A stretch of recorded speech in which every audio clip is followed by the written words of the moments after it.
In today's video, I'm going to teach you how to use Airtable interfaces. Airtable interfaces are a great way to create customized dashboards, forms, and workspaces for your team without giving everyone access to the full base.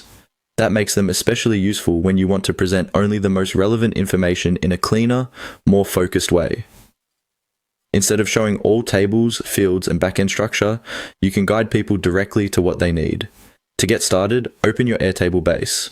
Make sure you're inside the base where you want the interface to live, because interfaces are created from within a specific base and are connected to the data already stored there. Once you're in the right place, look at the top of the screen and click on Interfaces. This will take you to the area where you can manage existing interfaces or start building a new one. From there, click Create. Or if your screen shows a plus sign with New Interface, click that option instead. Airtable may vary slightly depending on updates to the platform, but both options are designed to begin the same process. At this stage, you're telling Airtable that you want to build a new interface connected to your current base. Next, choose a layout. This is an important part of the setup because the layout determines how your interface will look and how people will interact with it.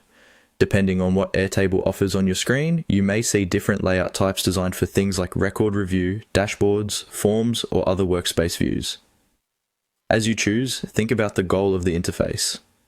If you want something visual and summary based, a dashboard style layout may make the most sense.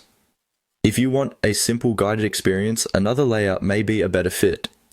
After selecting the layout that fits your needs, click Next or Finish, depending on what Airtable shows in your version.